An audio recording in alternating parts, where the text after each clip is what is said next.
Hello everyone, welcome to JKSSB online tutorial. मेरा नाम है अजय और आज के इस लेक्चर के अंदर हम लोग बेसिकली MCQs डिस्कस करने वाले हैं प्रोडक्शन के ऊपर। बहुत अच्छा चैप्टर है, ये मेरे क्लास नोट्स है, इसको मैं थोड़ा सा रिवाइज़ करूँगा। अगर आपने ये नहीं पढ़ा है कोई बात नहीं, आप MCQs देखिए, कहीं से पढ़ा कोई फ़र्क नहीं पड़ता, ठीक है। तो मैं पहले आपको थोड़ा सा कॉन्सेप्ट रिवाइज़ करूँगा, दैन इसके बाद हम MCQs डिस्कस करेंगे, जिसको हम जल्दी जल्दी ख़त्म करेंगे। तो लगभग 35-40 के करीब इसके हम क्वेश्चन करेंगे। फिर हम इसके बाद माइक्रो के क्वेश्चन करेंगे, माइक्रो इकोनॉमिक्स में, जिसमें ये दोबारा इसके क्वेश्चन आएंगे। तो लगभग उसके भी हम 60-70 क्वेश्चन करेंगे। मतलब माइक्रो वाला पोर्शन आपका बहुत अच्छे से हो जाएगा, प्रोडक्शन, डिमांड वगैरह जो भी चैप्टर थे इसमें, ठीक है। चलिए मैं पहले रिवाइज़ करता हूँ। सबसे पहले हमने पढ़ा था प्रोडक्शन। प्रोडक्शन क्या होता है? प्रोडक्शन क्या होता है? कोई भी चीज़ जैसे मान लीजिए आपने किसी चीज़ में आपने इनपुट दिया, इसकी प्रोसेसिंग हुई और देन आपको आउटपुट मिला, उसको बोलते हैं प्रोडक्शन। देखो प्रोडक्शन जो भी होता है, प्रोडक्शन होता क्या है बेसिकली, प्रोडक्शन जो भी होगा वो इकोनॉमिक्स की टर्म में देखा जाएगा। अगर उस पर कुछ ना कुछ पैसों की टर्म में इसका प्रॉफिट होना चाहिए। जैसे मान लो मैं अपने फ्रेंड के लिए गाना गा रहा हूँ, तो इसका कोई पैसा नहीं मिलता, कुछ नहीं है, वो इकोनॉमिक्स का पार्ट नहीं होगा, ठीक है। प्रोडक्शन बेसिकली देखो होता क्या है, वो यूटिलिटी क्रिएशन होता है कि आप कितनी चीज़ें बना रहे हो, मैन्युफैक्चरिंग कर रहे हो, उसी को बोलते हैं प्रोडक्शन। और इसके लॉ ये होते हैं कि किस तरीके से इंप्रूवमेंट किया जाता है। आपको सबसे पहले याद रखना है कि इसके फैक्टर ऑफ प्रोडक्शन कौन कौन से हैं। वो है लैंड, कैपिटल, एंटरप्रेन्योर और लेबर। चलिए आगे बढ़ते हैं। फिर मैंने आपको बताया था यहाँ भी प्रोडक्शन फंक्शन वर्ड लग जाए तो प्रोडक्शन फंक्शन का मतलब ये हो जाएगा कि रिलेशनशिप क्या होता है प्रोडक्शन का फैक्टर के साथ। तो रिलेशनशिप बिटवीन प्रोडक्शन का किसके साथ? Factor of production. Factor of production कौन से? जो मैंने ऊपर 4 बताए। इसको ऐसे ही बोल सकता है कि ये रिलेशनशिप है इनपुट और आउटपुट का, ये मैंने आपको बताया था। फिर आपको ये टर्म बहुत इंपॉर्टेंट है, इनके लिए इसी के ऊपर सारी गेम चलती है। टोटल प्रोडक्शन क्या होता है? मान लीजिए मैं आपको छोटी सी एग्जांपल से समझा रहा हूँ। मान लीजिए आपकी एक फैक्ट्री है जिसमें आप चॉकलेट बनाते हो। आज आपने 500 चॉकलेट टोटल बना दिया। कितनी मशीनें यूज़ करी, कितनी लेबर यूज़ करी, वो अलग चीज़ है। उसके बदले में आपने टोटल जो बना दी चॉकलेट, वो आपका पूरा की पूरा प्रोडक्शन। मार्जिनल प्रोडक्शन क्या होता है? मान लीजिए आपने एक मशीन बढ़ाई या एक लेबर या कुछ भी आप बढ़ा रहे हो, उसके चक्कर में आपका टोटल 500 चॉकलेट थे, उसमें मार्जिनल का मतलब है कुछ ना कुछ ऐड होना। जैसे फॉर एग्ज़ाम्पल आप 500 चॉकलेट बना रहे थे, अभी आपने कुछ लेबर बढ़ाने की वजह से आपका क्या हुआ? प्रोडक्शन ज़्यादा हो, क्योंकि अगर लेबर बढ़ाओगे तो काम भी होगा ना एक्स्ट्रा। 500 तो पहले ही बन रहे थे दिन के। अब मान लो उस बंदे ने नई लेबर बढ़ाने से आज आपके 50 चॉकलेट ज़्यादा बने, इसका मतलब टोटल प्रोडक्शन कितना होगा? 550। इट मीन्स कि मार्जिनल प्रोडक्ट क्या होता है कि टोटल तो जो है वो है ही है, उसमें कुछ भी नया ऐड होगा वो मार्जिनल प्रोडक्ट है। मार्जिनल वो फ़र्क है। मार्जिनल प्रोडक्ट अगर डिक्रीज़ हो, इंक्रीज़ हो, लेकिन कुछ ना कुछ होना चाहिए, तो टोटल प्रोडक्शन हमेशा बढ़ता चला जाएगा, ठीक है। अगर आपको मार्जिनल प्रोडक्ट निकालना है तो आपको क्या करना है? टोटल प्रोडक्शन जिसका भी निकालना है उसमें से पीछे वाला माइनस कर दो। जैसे पीछे वाला टोटल 500 था, अभी वाला 550 है। मैंने बोला कि इसका मार्जिनल प्रोडक्शन कितना था, आप बोलो कि इसमें से पीछे वाला माइनस कर दो, तो 50 का मार्जिनल प्रोडक्ट था, ठीक है। उसके बाद टोटल, उसके बाद एवरेज प्रोडक्शन क्या होता है? एवरेज प्रोडक्शन क्या होता है? एवरेज आपने पढ़ा है ना, टोटल प्रोडक्शन। मान लीजिए टोटल प्रोडक्शन है 500, उसके ऊपर क्वांटिटी कितनी यूज़ करी, नंबर ऑफ यूनिट कितने यूज़ करे, फैक्टर जो भी आपने लेबर करा, मान लीजिए 100, तो इसका मतलब एवरेज कितना है? 5 चॉकलेट हर एक बंदा बना रहा है, ये एवरेज प्रोडक्शन होगा। एवरेज हमेशा क्या होता है? टोटल के नीचे डिवाइड करना होता है क्वांटिटी से। समझ आई बात की? चलिए आगे देखो। इसके बाद मैंने आपको बताया था कि किस तरह से आपका प्रोडक्शन होता है। आपकी एक लेबर थी, कंडीशनें क्या क्या हो सकती हैं? एक लेबर बढ़ाने से उसने जितना एक बंदा 100 चॉकलेट बना रहा था, एक और आया था 200 बनेगा। मतलब जितनी लेबर बढ़ाई उसी के बिल्कुल वैसा ही जैसे सोचा था वैसा ही हमारा प्रोडक्शन बढ़ गया। इसको बोलते हैं क्या? Constant return. इसको बोलते हैं कांस्टेंट रिटर्न, जिसको बोल सकते हो परसेंटेज चेंज इन आउटपुट और परसेंटेज चेंज इन इनपुट दोनों बराबर हैं। जिसको आप क्या नाम देते हो? इसको नाम क्या देते हो? कांस्टेंट रिटर्न का नाम देते हो। ऐसा भी हो सकता है कि मैंने एक नया बंदा लगाया, उसने काम ज़्यादा कर दिया, पहला 100 करा था, इसको भी 100 करना था, लेकिन 120 कर दिया इसने, इसका मतलब ज़्यादा बढ़ेगा, उसको बोलते हैं इंक्रीजिंग रिटर्न। देखो कांस्टेंट रिटर्न, इंक्रीजिंग रिटर्न। उसके बाद देखिए, अगर मैंने बंदा ज़्यादा लगाया तो 100 पहले करा था, अगले वाले ने 100 नहीं किया, मैंने 80 किया, टोटल 180 हुआ। इसका मतलब यहाँ पे भी मार्जिनल प्रोडक्शन तो आ रहा है, लेकिन डिक्रीजिंग रिटर्न में। कैसे? रिटर्न जो मुझे वापस मिल रहा है वो डिक्रीजिंग फॉर्म में मिल रहा है। ऐसी भी कंडीशन बन सकती है कि मैंने बंदा लगाया लेकिन पहले 100 काम हो रहा था, अब एक और लगाने से उल्टा मेरा 80 काम हुआ, मतलब मेरा कम हो गया। इसका मतलब नेगेटिव रिटर्न भी आ सकता है। मैंने बहुत अच्छे से समझाया था, ये पॉइंट भी इंपॉर्टेंट है। अगर मार्जिनल प्रोडक्ट 0 हो, मतलब टोटल में कुछ ऐड होने वाला कुछ नहीं बचा, अब कुछ बचा नहीं ऐड होने वाला, इसके बाद कम होना स्टार्ट हो जाएगा। इसका मतलब वहाँ पे टोटल जो प्रोडक्ट है वो कांस्टेंट हो जाएगा, वो मैक्सिमम होगा। जो टोटल प्रोडक्शन है, जैसे मान लीजिए 10 से ज़्यादा चॉकलेट बनाए, मार्जिनल बढ़ रहा था, कभी 10 बढ़ा फिर 8 बढ़ा, हर बार ज़्यादा नहीं बढ़ेगा, ये डिमिनिशिंग रेट ऑफ रिटर्न पे काम करता है। 6 बढ़ा, एक टाइम ऐसा आएगा जब कुछ भी नहीं बढ़ेगा, तो इसका मतलब कुछ भी नहीं बढ़ा तो टोटल इससे ज़्यादा नहीं जा सकता, ये मैक्सिमम है टोटल प्रोडक्शन, और इसको कांस्टेंट या मैक्सिमम बोल सकते हो। ये क्वेश्चन एग्जाम में पूछा जाता है। फिर आपको 2 लॉ पढ़ने हैं, एक कौन सा, शॉर्ट रन और एक है लॉन्ग रन। इसका टाइम से कोई लेना देना नहीं है। शॉर्ट रन में क्या होता है, शॉर्ट रन में होता है कि आपका एक वेरिएबल फैक्टर चेंज होगा, बाकी सारे क्या होंगे, फिक्स कर दिए जाएंगे। जैसे लैंड था, कैपिटल था, तो ये मैंने जो 4 बताए थे उन सब में एक को चेंज करना, बाकी को कुछ नहीं लेना देना, वो सारे एक ही जगह फिक्स है, उसको चेंज नहीं करेंगे। ये होता है शॉर्ट रन। लॉन्ग रन में क्या होता है, सारे के सारे फैक्टर वेरिएबल होते हैं, बस इसको याद रखना। चलिए इसके बाद मैं आपको बताता हूँ, यहाँ पे मैंने शॉर्ट रन की कुछ एग्जांपल बताई थी। यहाँ पे बहुत इंपॉर्टेंट चीज़ें निकल के आती हैं, जो रिजल्ट निकल के आएगा मैं बताऊँगा आपको। ये रिजल्ट है, ये रिजल्ट कैसे क्वेश्चन बनता है, यही से क्वेश्चन बनते हैं अच्छे क्वेश्चन। यहाँ पे सिंगल में क्या है, देखो बाकी मैंने सारे फिक्स कर दिए, कोई लेना देना नहीं है। लेबर को मैं चेंज करके एग्जांपल ले रहा हूँ। पहले एक लेबर थी, मुझे प्रोडक्शन 10 चॉकलेट का हुआ, एवरेज कैसे निकलती है, टोटल 10 का, एक बंदा था तो 10 की एवरेज निकल गई, देखो 10 एवरेज। मार्जिनल प्रोडक्ट कितने का है, पहले स्टार्टिंग में 0 था, 10 हो गया, बढ़ाई कितने, 10, तो 10 आ गया। मैंने लेबर एक और बढ़ाया, मुझे लगा कि नहीं यार मेरे को तो प्रॉफिट हो रहा है, मैंने एक लेबर और बढ़ा दी। अब इसके आने से देखो क्या हुआ, 10 और काम होना चाहिए था, लेकिन इसने तो 22 कर दिया, इसका मतलब मेरे को फ़ायदा ज़्यादा हो रहा है। तो एवरेज कितनी हुई, 22, 2 में बट गई, 22 बड़ा 2, 11 आ गई एवरेज। ये निकालना नहीं, आपको समझाने के लिए कर रहा हूँ। लेकिन यहाँ पे मार्जिनल प्रोडक्ट क्या होता है, मार्जिनल हमेशा इंक्रीज़ होगा, तो टोटल तो इंक्रीज़ होना ही होना। देखो टोटल में 10 में 12 बढ़ गए, तो वो 12 क्या है, मार्जिनल था। इसी तरह आगे चलते जाओगे, एक टाइम ऐसा आएगा जब मार्जिनल बढ़ता बढ़ता रुक जाएगा, फिर कम होना स्टार्ट हो जाएगा। ठीक है, जैसे यहाँ पे मार्जिनल कितना आ रहा था, देखिए 3 लेबर 36 में मार्जिनल कितना आया यहाँ पे, 14 का। अब देखिए 4 46 के हिसाब से ये एवरेज था, मार्जिनल कितना आया, अब 10 का हो गया। अब मार्जिनल क्या हुआ, कम होना स्टार्ट हो गया, मतलब पहले 10 ज़्यादा चॉकलेट बढ़ा एक बंदा बढ़ाने से, दूसरा बढ़ाया तो 12 बढ़ा, तीसरा बढ़ाया तो 14 प्लस हो गया, मेरे पास एक्स्ट्रा आ रहा था, अब कम होना स्टार्ट हो जाएगा। ऊपर वाले को बोलते हैं इंक्रीजिंग रेट ऑफ रिटर्न, जब मार्जिनल रेट क्या हो आपका, इंक्रीज़ हो। तो इसमें यहाँ से क्वेश्चन कैसे बनता है कि अगर मार्जिनल रेट इंक्रीज़ हो रहा है तो डेफिनेटली टोटल प्रोडक्शन तो इंक्रीज़ ही होगा ना। क्यों, क्योंकि मार्जिनल का मतलब कुछ ऐड हो रहे हैं चॉकलेट, तो टोटल में तो ऐड होता जाएगा, इंक्रीज़ होगा। अगर मार्जिनल डिक्रीज़ होगा तो भी तो टोटल देखो बढ़ रहा है, 46 से 50 हुआ, 50 हुआ, तो भी बढ़ रहा है। लेकिन डिक्रीजिंग रिटर्न में भी, मतलब डिक्रीजिंग रिटर्न में मतलब थोड़ा कम होना, ये दूसरी स्टेज है, पहली में इंक्रीजिंग है, दूसरी में डिक्रीजिंग है, तीसरी में, और ये सबसे कम्फर्ट स्टेज मानी जाती है। मतलब दूसरी स्टेज में कोई भी चाहता है कि काम करना, क्योंकि ये मैक्सिमम होती है, यहाँ पे कांस्टेंट रिटर्न मिलता जाता है आपको, तो दूसरी स्टेज सबसे इंपॉर्टेंट होती है, तो इसको बोलते हैं डिक्रीजिंग रिटर्न। अब अगर आपका मार्जिनल प्रोडक्ट नेगेटिव हो जाए, मतलब ऐड तो कुछ नहीं हो रहा था, उल्टा कम होना स्टार्ट हो गया, तो टोटल में भी कमी होना स्टार्ट हो जाएगी। ये 3 कंडीशनें बनती हैं। इसके भी यहाँ पे देखिए ये ग्राफ बनता है, इसको ग्राफ को ध्यान से समझना। ग्राफ ऐसे बनता है इसका, जब भी क्वेश्चन नहीं समझ ऐसे लिख लेना। यहाँ पे ये टोटल हमेशा बढ़ता जाएगा, बाद में कम होना स्टार्ट होगा जब नेगेटिव आएगा। अगर मार्जिन की बात करें वो बढ़ता जाएगा, एक टाइम पे नेगेटिव होना स्टार्ट हो जाएगा। जैसे आपने देखा ऊपर नेगेटिव हुआ -1, एवरेज हमेशा इसके नीचे होता है, लेकिन यहाँ पे एवरेज मैक्सिमम वहाँ पे कट करता है, फिर एवरेज प्रोडक्शन भी नीचे गिरना स्टार्ट होता है। एवरेज नेगेटिव नहीं होता, ये एवरेज प्रोडक्शन है, ये मार्जिनल प्रोडक्शन है, ये टोटल प्रोडक्शन है। यहाँ पे याद रखना कि जब आपका एवरेज प्रोडक्शन और मार्जिनल प्रोडक्शन इक्वल होगा, उस केस में क्या होगा, टोटल प्रोडक्शन क्या होगा, मैक्सिमम। मैंने बताया भी था कि मार्जिनल प्रोडक्ट जब मार्जिनल प्रोडक्ट क्या होगा आपका, कांस्टेंट हो जाएगा, उस केस में आपका एवरेज प्रोडक्शन मैक्सिमम होगा। मतलब इस केस में बोल सकते हो आप, इस केस में। ठीक है, इसको मैं इरेज कर रहा हूँ, ओहो सारा इरेज हो गया, चलिए कोई बात नहीं। ये है आपका मार्जिनल, ये है एवरेज, ये है टोटल। जब मार्जिनल आपका मैक्सिमम होगा, इस केस में आपका टोटल प्रोडक्शन मैक्सिमम होगा। जब मार्जिनल मैक्सिमम होगा, जब कांस्टेंट मेरे 0 हो गया, इस केस में टोटल मैक्सिमम।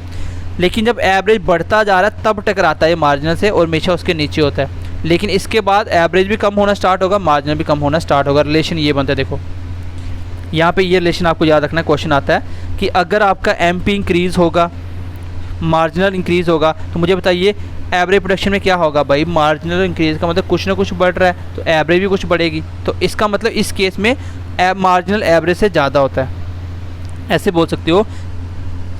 जब MP डिक्रीज़ होगा तो MP एवरेज से कम हो जाएगा, MP जीरो या नेगेटिव होगा तो एवरेज कभी नेगेटिव नहीं होता। यहाँ से रिलेशन समझो, ये वाला देखो, टोटल प्रोडक्शन और मार्जिनल प्रोडक्शन में कॉमन सी बात है, मार्जिनल प्रोडक्ट कुछ ऐड हो रहा है, इंक्रीज़ हो रहा है तो टोटल इंक्रीज़ होगा, मार्जिनल प्रोडक्ट डिक्रीज़ हो रहा है लेकिन डिक्रीज़ हो रहा है, कुछ ना कुछ आ रहा है ना, तो भी टोटल डिक्रीज़ होगा, इंक्रीज़ होगा लेकिन डिक्रीजिंग रेट से, ठीक है।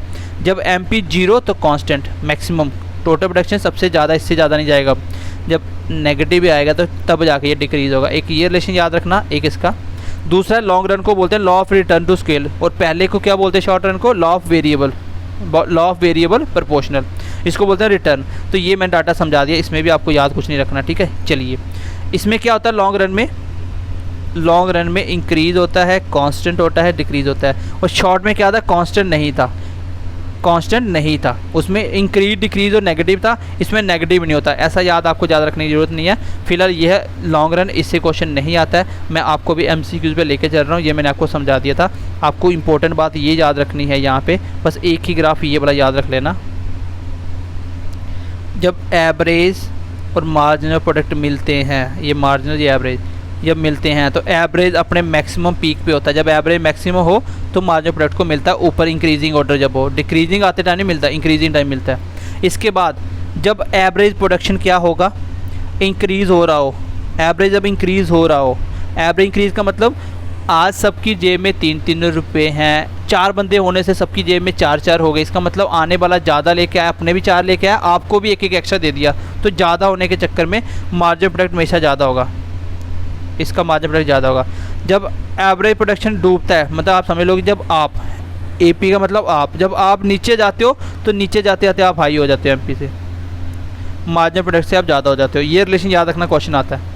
एवरेज प्रोडक्शन इंक्रीज़ होगा तो मार्जिनल प्रोडक्शन उससे ज़्यादा होगा, जब एवरेज प्रोडक्शन डिक्रीज़ हो रहा होगा तो वो उस टाइम पे ज़्यादा हो जाता है मार्जिनल प्रोडक्शन। ऐसे याद रख लो कि डिक्रीज़ मतलब कम होते होते आप क्या हुआ, ज़्यादा हो गया मार्जिनल से, ठीक है। चलिए, अब मैं MCQs के ऊपर आता हूँ। ये मैंने सब कुछ बहुत डिटेल में पढ़ाया था, अब मैं MCQs करवा रहा हूँ। जिन बच्चे ने पढ़ा उनको तो बहुत अच्छे से समझ आया होगा, अगर आपने भी अच्छे कहीं से पढ़ा है तो आपको भी समझ आई होंगी बातें। चलिए, मैं अब क्वेश्चन लेता हूँ, अब आप कॉन्सेप्ट समझ जाओगे।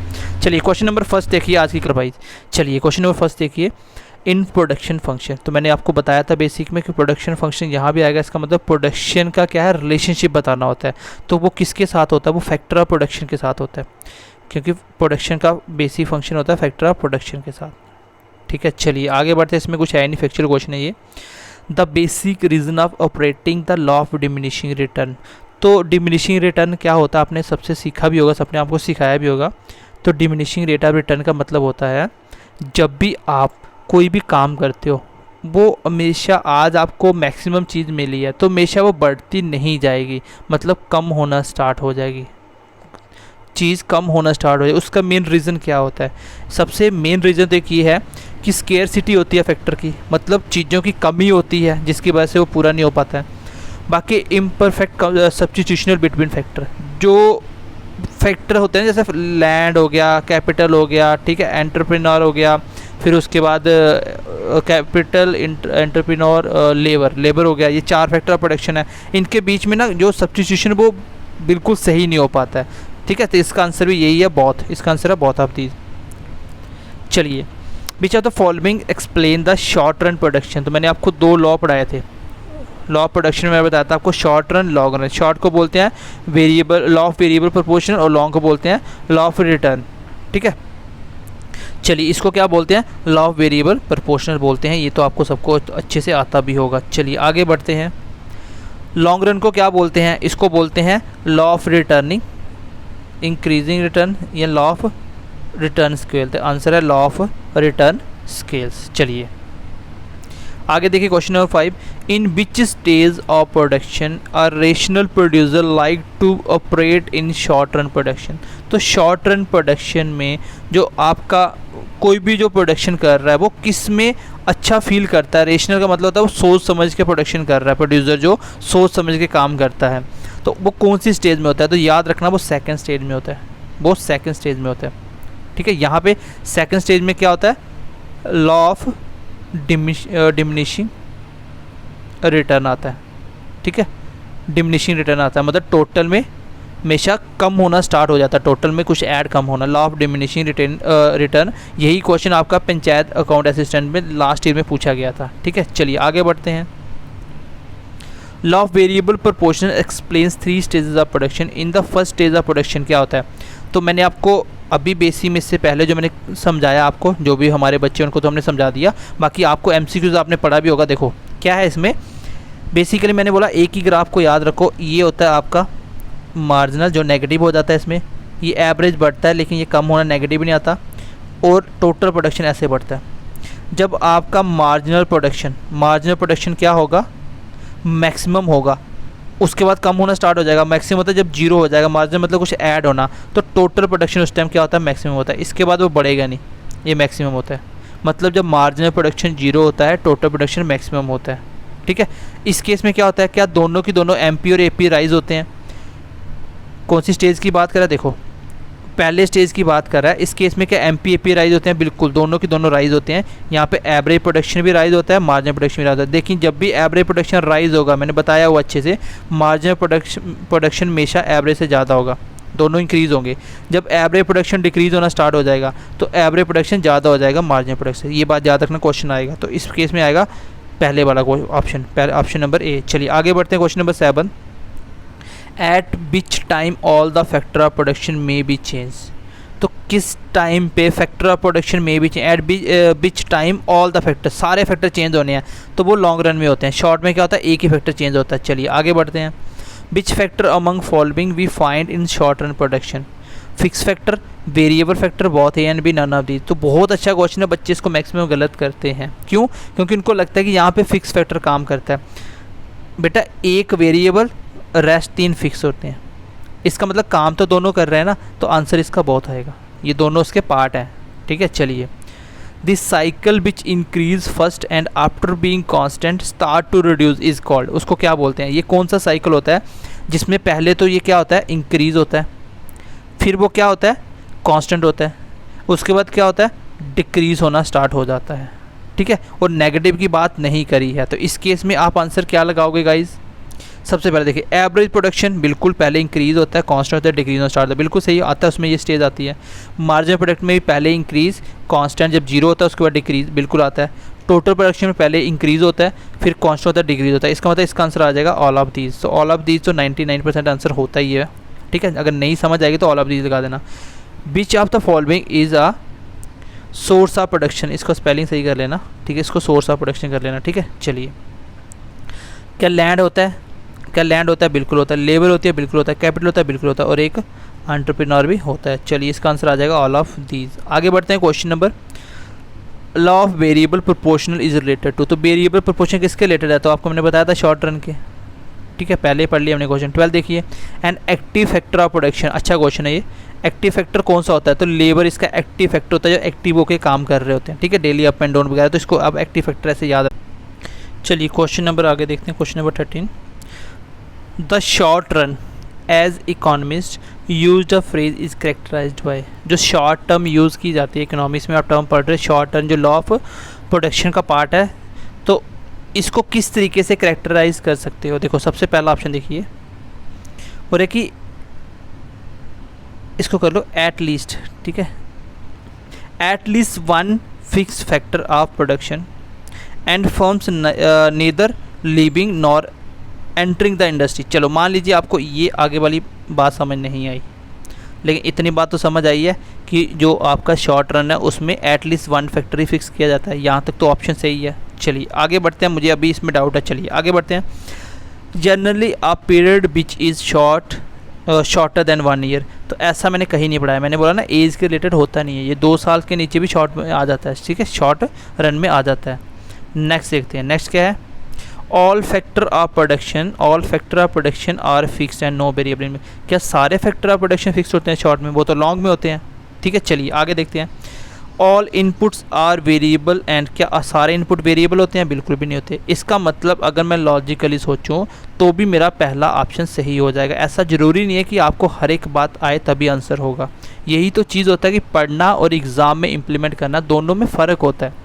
जब तक आप कॉन्सेप्ट को क्लियर नहीं करोगे, प्रैक्टिस नहीं करोगे, तो एग्ज़ाम के अंदर आती हुई चीज़ को छोड़ के आओगे, ये कन्फर्म होता है। ठीक है, और JKSS भी आपको इतने अच्छे तरीके से करवा रहा है, इतने MCQs करवा रहा है कि इससे बाहर कुछ आएगा नहीं, आएगा तो भी आंसर करके आ जाओगे क्योंकि आपको ऑप्शन एलिमिनेशन आता होगा। चलिए, which of the following is included in money cost, तो कौन सी चीज़ है जो मनी कॉस्ट में इंक्लूड होती है? पहला ऑप्शन क्या, नॉर्मल प्रॉफिट, तो मनी कॉस्ट में बिल्कुल आएगा। एक्सप्लिसिट, देखो एक्सप्लिसिट और इम्प्लिसिट मैंने आपको, ठीक है, इम्प्लिसिट और एक्सप्लिसिट मैंने आपको कॉस्ट में पढ़ाया था, मैंने कॉस्ट ऑफ प्रोडक्शन आपको पढ़ा दिया था, कॉस्ट भी पढ़ाया था मैंने आपको। एक्सप्लिसिट क्या होता है, मान लीजिए आपकी इनकम है 10,000, आप बाहर पिकनिक जाते हो घूमने, तो आपने 5,000 खर्चा कर दिया, तो ये जो बाहर आपने एक्स्ट्रा खर्चा किया ना इनकम के बिना भी, जो एक्स्ट्रा खर्चा जो आप नहीं जाते तो नहीं होता, ये होता है आपके एक्स्ट्रा खर्चे। लेकिन इम्प्लिसिटी कॉस्ट क्या होता है, इम्प्लिसिट कॉस्ट क्या होता है, इम्प्लिसिट कॉस्ट होता है, मान लीजिए आपकी 20,000 सैलरी है, आप 5 दिन का हॉलीडे लिए, यहाँ पे 5 दिन का हॉलीडे लेके आप बाहर गए तो इतना खर्चा कर दिया। अब आप 5 दिन का हॉलीडे लेके बाहर गए, आपने 5,000 खर्चा करा, ये तो हो गया आपका एक्सप्लिसिट कॉस्ट। लेकिन आपने 5 दिन यहाँ से छुट्टियाँ ली तो इसकी सैलरी भी आपकी कट जाएगी, ये हो गया आपका इम्प्लिसिट कॉस्ट, इंटरनल कॉस्ट। तो इसमें मनी के अंदर सब कुछ आता है, इसका आंसर हो जाएगा ऑल ऑफ दीज। चलिए नेक्स्ट देखिए, यहाँ ये कॉन्सेप्चुअल क्वेश्चन स्टार्ट हुई अभी।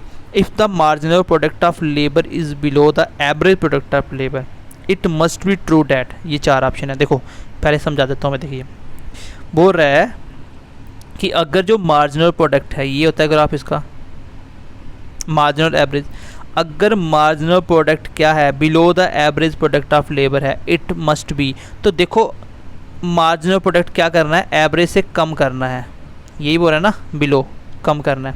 तो मैंने बताया था ना कि AP आप कम होंगे तो MP से ज़्यादा हो जाओगे, MP से ज़्यादा हो जाओगे, अगर आप इंक्रीज़ होंगे तो MP आपसे ज़्यादा हो जाएगा। तो मैंने आपको कॉन्सेप्ट समझाया था ये। तो इसका आंसर होगा कि AP इज़ फॉलिंग, क्या आंसर होगा इसका, AP डिक्रीज़ होगा तभी ऐसा होगा, डिक्रीजिंग में एवरेज प्रोडक्शन ज़्यादा हो जाता है। चलिए, change in production quantity effect, अगर आप प्रोडक्शन चेंज, मतलब change in production quantity effect, जो चेंज इन प्रोडक्शन में चेंज आता है वो किस किस को इफेक्ट होता है, बहुत fixed and variable cost, only variable cost, only fix cost, none of these.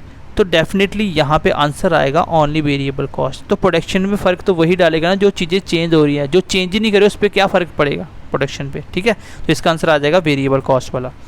But happens when production is shut down, ऐसा क्या होगा जब आपका प्रोडक्शन शट डाउन हो जाएगा, ख़त्म हो जाएगा। फिक्स कॉस्ट इंक्रीज करे, वेरिएबल कॉस्ट डिक्लाइन कर जाए, variable cost become 0, fix cost become 0। तो क्या होगा इसका आंसर, इसका आंसर होगा जब आप वेरिएबल कॉस्ट क्या कर दोगे, वेरिएबल कॉस्ट 0 कर दोगे, जब आपका कॉस्ट चेंज होना 0 हो जाएगा, इसका मतलब आपका प्रोडक्शन 0 हो गया। तो इस केस में आंसर आएगा C ऑप्शन। चलिए आगे बढ़ते हैं, क्वेश्चन देखिए, the alternative name of opportunity cost, ये अपॉर्चुनिटी कॉस्ट वाला क्वेश्चन आएगा, आपको मैंने बेसिक में ही पढ़ाया था, हर जगह आ रहा है क्वेश्चन ये। चलिए इसको क्या बोलते हैं, इसका दूसरा नाम देखो, अपॉर्चुनिटी कॉस्ट क्या होती है, ऐसी कोई भी चीज़ जिसको आप सेक्रीफाई कर रहे हो, मतलब 2 चीज़ों में एक चूज़ कर रहे हो, एक को छोड़ना पड़ रहा है, आपके पास पैसा नहीं है, तो वो जो छोड़ रहे हो, सेक्रीफाई कर रहे हो, उसको बोलते हैं अपॉर्चुनिटी कॉस्ट। तो इसका आंसर होगा इकोनॉमिक कॉस्ट, मतलब पैसों के टर्म में होता है, ठीक है।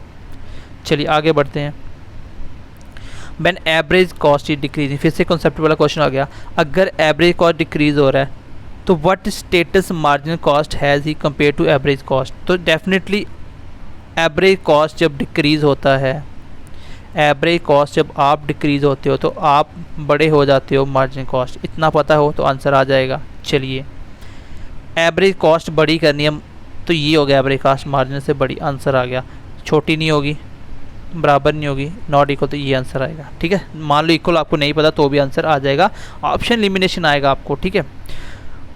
What is an opportunity cost, तो अपॉर्चुनिटी कॉस्ट किसको बोला जाता है, तो अपॉर्चुनिटी कॉस्ट अभी बताया, अल्टरनेट जिसको आपने छोड़ दिया तो बिल्कुल सही है। द अपॉर्चुनिटी लॉस्ट बिल्कुल सही है, जो आपको फ़ायदा हो सकता था उस चीज़ में वो आपने छोड़ दिया तो बिल्कुल सही है। ट्रांसफ़र अर्निंग बिल्कुल सही है, तो आंसर आ जाएगा इसका ऑल ऑफ दी, जिसका आंसर आ जाएगा। क्वेश्चन नंबर 21 देखिए, law of production does not include, तो लॉ ऑफ प्रोडक्शन में कौन सी चीज़ इंक्लूड नहीं होगी, अच्छा क्वेश्चन है। रिटर्न टू स्केल बिल्कुल सही है, ये क्या है, लॉन्ग रन वाला आता है लॉ ऑफ प्रोडक्शन में। Law of diminishing return to a factor बिल्कुल सही है, यही तो होता है सेकंड स्टेज के अंदर कि लॉ ऑफ डिमिनिशिंग रिटर्न होता है। लॉ ऑफ वेरिएबल प्रोपोर्शनल, तो यही तो है आपका शॉर्ट रन वाला। लास्ट में डेफिनेटली आंसर होगा जो आपने नहीं पढ़ा था, यही इसका आंसर होगा। आई बात समझ। तो ऑप्शन से आंसर निकलते हैं, कोई दिक्कत वाली बात नहीं है। आगे देखिए, average variable cost can be defined as, average हमेशा क्या होता है, टोटल बटा जो भी क्वांटिटी होगी, इसका मतलब डिवाइड में आएगा। डेफिनेटली मल्टीप्लाई में टोटल वैल्यू निकलेगी, टोटल वैल्यू को प्लस कर दो क्वांटिटी से नहीं आएगी, टोटल वैल्यू से क्वांटिटी नहीं आएगी, तो आंसर क्या होगा कि टोटल वैल्यू जो है उसको टोटल क्वांटिटी से डिवाइड करो, वही एवरेज होता है। तो डिवाइड वाला पार्ट भी पता था तो भी आंसर आ जाता।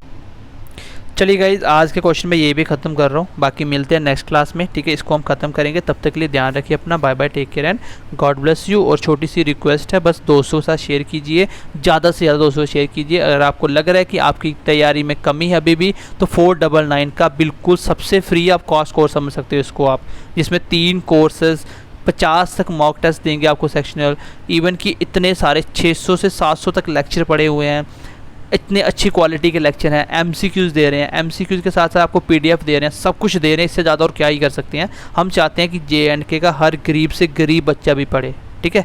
बाकी मिलते हैं नेक्स्ट क्लास में। Bye bye, take care.